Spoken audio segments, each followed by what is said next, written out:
The Sound. The sound of Suffolk. And all the music you love.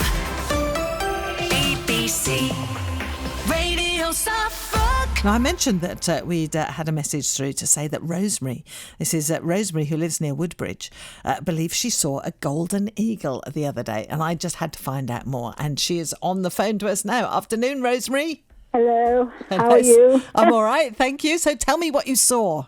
Well, I'm quite convinced it was a golden eagle. I got my bird book out and it all tallies up, and he was so big, I don't know what else it could have been. I truly don't. When I first saw it come up on the horizon, we lived near the river, and it was coming, I should think it must have been a good, getting on for 1,000 feet up. It was huge, but even from a distance, I thought it was a plane, a small plane, a small twin-engine plane coming in. Wow, is that big? I thought, what's the matter with it? The wings are wobbly. Don't tell me it's going to crash. And then I looked again and I realised it was a bird. And it was this enormous great bird. As it got closer and closer, my husband and I, we were both sitting on the terrace having a drink. This was between 5 and 6 on Saturday evening. And he came in and he came right up towards the end of the garden, and to my great relief, he didn't come into the garden, and I certainly wasn't going to encourage him to come into the garden because I was scared and that he might. And he then swung round and went back up the river, and he did that 2 or 3 times. He came up and down the river. He was obviously looking for food or around the fields and everything, and of course they're so big, he was just soaring away on the thermals. Yeah, he was gliding up on the air currents and then going higher and higher, and big circles going right the way around, and this huge wingspan. My book said they're about 7 foot, the wingspan, but I honestly believe his was about 10 foot. It was huge. And so there we are. That was what I quite convinced it was a golden eagle. Could you see any colours? Yes, yeah. Well, he was mainly brown, big dark brown bird, huge bird. And then when his wings were wide open, the interesting thing was, as he flew away back up the river, he went up at an angle, and I could see then the underside of him.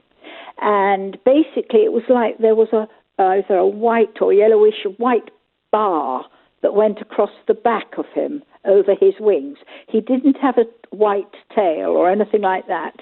And I had my binoculars on him. And yes, it was like he had a stripe right the way across the back of his wing. Okay. And I'm quite sure, he had a dark tail, and the color, the white or the yellowy color, whatever it was underneath, went onto the underside of his tail. But basically, it was a black tail, and he was a very, very dark brown. And I really do think he was a golden eagle. And in fact, my daughter Anna, she thought he may have escaped from somewhere, and she rang up the Suffolk Owl Sanctuary, had a word with them, but they fortunately haven't lost theirs. And they did say that someone had lost an eagle about a year or so ago. Yeah, it was Stan the eagle got lost. I mean, what sort of? We're going to talk to Steve Pietraszki in a minute or two, who knows his birds. What sort of wings? What sort of wings at the end were they like?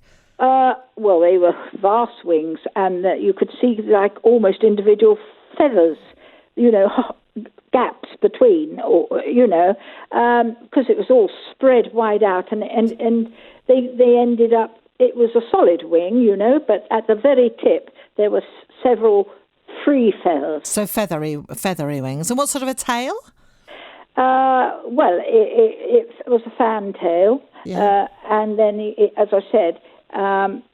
It kind of came from the body and then fanned out, and then went on a round at the bottom and then went back into the fan shape up into the body.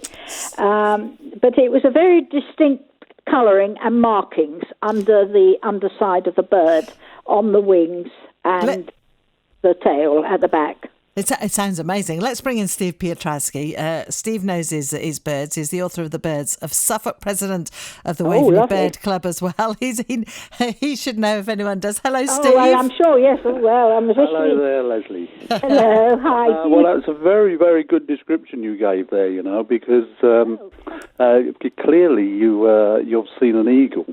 And the way you've described the wings, you said at the end, they're the fingers of the...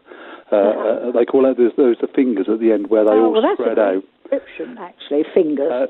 But I think you've seen a white-tailed eagle because golden eagles. I mean, I've been bird watching in Suffolk for 60 years, and I've never seen a golden eagle. And golden eagles are very sedentary. They're a mountain bird, and you only really see them in Scotland in the UK. They very, very rarely move away from that. But what's happening, and I think one of the things you've described is this stripe on its back. Well, it was under the wings. It went and under the wings, and I'll tell you what that is in a minute. Right. I'm pretty certain it's a white-tailed eagle, and you're going to find out anyway in a few days because what's happened is there's a release scheme on the Isle of Wight where they've released white-tailed eagles because they're hoping they're going to breed, and white-tailed eagles do breed in Scotland now. And these white-tailed eagles from the Isle of Wight are wandering all over the place. They're not they haven't followed the rules. They've had flights up to the Peak District, and they've been seen several times over Suffolk. Especially when we started the lockdown, several people had them from the gardens. That was seen at Mendlesham. That was seen over West Ipswich, on the coast as well. So they're going up and down a bit. And the reason they like rivers because that's where they hunt. They actually take fish out of the rivers. They're also called a sea eagle, either a white-tailed eagle or a sea eagle. And the immatures, they say white-tailed eagles, but the immatures haven't got a white tail, so it's only the adults that have got the white tail. So I would say, if I had to put my house on one of these, I'd say that you've seen a white-tailed eagle rather than a golden eagle. Well, so it was an eagle. I was in the right area. I'd say you almost certainly. I mean, the way you described the size of it, and a white-tailed eagle is bigger than a golden eagle, as one of the biggest eagles, and sometimes they describe them as barn doors, like almost a barn door flying over because they're so big and the wings are square. And yes. Like you said, you described the tail well as well. Nice rounded tail, band shaped. So that's all good. But well, I must say, Steve, I was aware that they had bred these other eagles. I didn't know the name of them, and they had released them somewhere down south.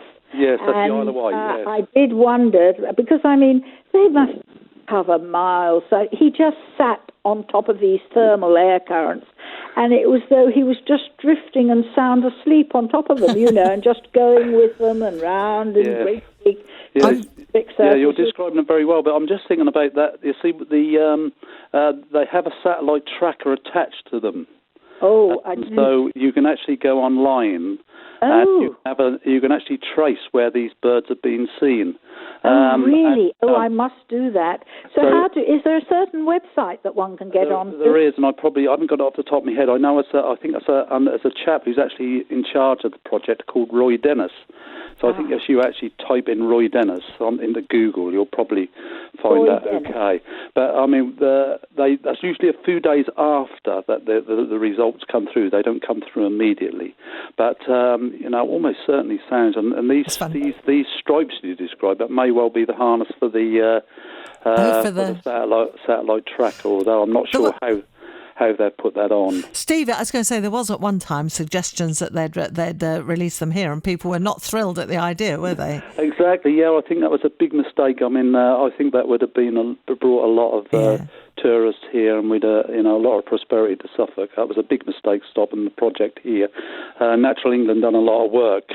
And we're going to release birds from Poland because that's one of the birds that used to breed here and was basically hunted into extinction. So that's trying to get the birds back what we've lost. So the Isle of Wight the people on the Isle of Wight are quite happy about it. They're probably going to have all their, once this virus is over, of course, they're going to get all their guest houses all full up because people are going to want to go and see them. And I said, unfortunately, Suffolk's going to miss out. Well, let's hope. You never know; they might decide to stop here. I've seen other reports from people, so I'm very jealous. Steve, thank you for your expertise as always. Hope you're keeping well. Oh, I am keeping well, and I hope you are as well, Leslie. Yeah, I am, Steve. Thank you very much, Steve Piotrowski. Rosemary. So there you go. How exciting! Well, very exciting. I'm hoping. I christened him. I've called him Elijah. It might be it might be a girl. Like a great prophet coming out of the sky, you know. It might be a girl. You never know. Let us know. Have a look and see if you can find out any more. But thank you so much, and say thanks to your daughter for notifying us as well. I will indeed, and thank you. It's been a great pleasure. And if you see it again, Rosemary, let us know. So there we go. Rosemary thinking she saw a golden eagle, but pretty convinced, Steve, is that it's a white-tailed eagle, and they're even bigger than golden eagles. That's amazing. Leslie Dolphin. BBC Radio Suffolk.